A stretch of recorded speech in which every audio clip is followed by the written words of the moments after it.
जा रहे हैं। झारखंड समेत देश भर में सुरक्षा बलों के अदम्य साहस और अथक प्रयासों से वामपंथी उग्रवाद अब अंतिम सांसें गिन रहा है।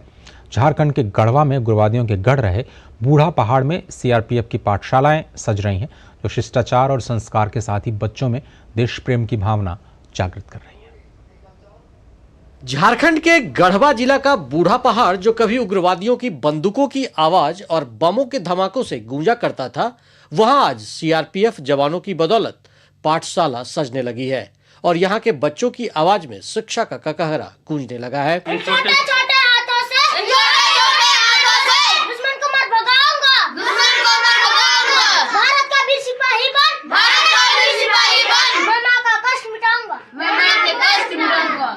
लगभग 3 दशकों से इस क्षेत्र में उग्रवादियों का एक छत्र राज था और इस गढ़ को भेद पाना नामुमकिन सा लगता था, लेकिन पिछले दिनों इस नामुमकिन को सुरक्षा बलों ने मुमकिन कर दिखाया।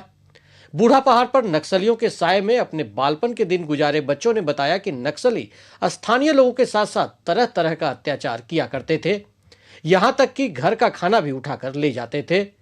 सुरक्षा बलों की पहल के बाद बदले हालात से ये बच्चे खासे खुश हैं। बच्चों ने बताया कि उन्होंने सीआरपीएफ की पाठशाला में पढ़ने के साथ ही अंग्रेजी भी बोलना सीख लिया है। जब से ये पुलिस वाला आयल हथिन, पट्टी वाला के भगैले हथिन, तब से ये पुलिस वाला हमनी के पकड़ के ऊपर लान दे और पढ़ावल हथिन। धीरे धीरे हमनी पढ़ेला सीख गए।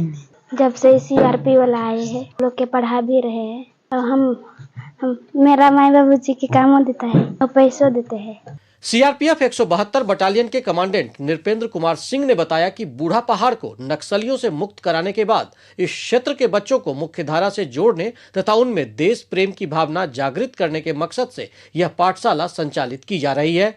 इस पाठशाला में कक्षा 1 से 5 तक के लगभग 72 बच्चों का नामांकन कराया गया है, जिन्हें पठन पाठन की सामग्रियों के अलावा भोजन समेत अन्य सुविधाएं दी जा रही है। यहाँ तक कि बच्चों को योग भी सिखाया जा रहा है। आज करीब 70 से अधिक बच्चे हमारे पास हैं जिनको हम पढ़ा रहे हैं कि यहाँ के बच्चों को हमने शिक्षा के साथ साथ देश प्रेम की भावना कैसे जागृत होगी, इस पर हम लोग प्रयासरत हैं और निश्चित रूप से वो जो है देश के लिए एक सच्चे नागरिक बनेंगे और मुख्य धारा से जुड़ते हुए देश के लिए अच्छा काम करेंगे। देश प्रेम की भावना उनके अंदर होगी, एक संस्कार होगी, एक व्यवहार अच्छा होगा, एक आचरण अच्छा होगा, उनका एक अच्छे नागरिक देश के बनेंगे। बूढ़ा पहाड़ कैंप में चल रही इस पाठशाला में बच्चों के बीच शिक्षा का अलग जगा रहे हवलदार दिवाकर कुमार ने बताया कि शिक्षा का वातावरण मिलने से बच्चों में पढ़ाई के प्रति जागरूकता बढ़ी है। उन्होंने कहा कि शिष्टाचार और संस्कार के साथ ही बच्चों में इससे देश प्रेम की भावना भी जागृत हो रही है। इनको कंप्यूटर लैपटॉप का भी ज्ञान सर प्राप्त कराते हैं, जो ये स्कूल में लगा रखे हैं। हमारे श्री कमांडेंट महोदय साहब ने उपलब्ध करा रखा है सारा सामान, जो मैं ये वो बगल वाले रूम में लगा करके इनको लैपटॉप और ये कंप्यूटर में दिखा करके इनको कीपैड से इनको वो कंप्यूटर चलाना भी सिखाते हैं। गढ़वा जिले का बूढ़ा पहाड़ नक्सली आतंक के काले साए से बाहर निकलकर उज्जवल भविष्य की ओर देख रहा है। इन आदिवासी और नक्सली पीड़ितों के बच्चों में सीआरपीएफ के प्रयासों से नई ऊर्जा का संचार हुआ है, जो बेहतर कल की नई उम्मीदें जगा रहा है। बूढ़ा पहाड़ से विजेंद्र तिवारी के साथ मैं दिवाकर कुमार। और समाचारों में फिलहाल इतना ही, लेकिन जाते जाते आपको छोड़ जाते हैं चुनाव आयोग के मतदाता जागरूकता संदेश के साथ। आप भी एक सजग मतदाता बने और अपने मताधिकार का प्रयोग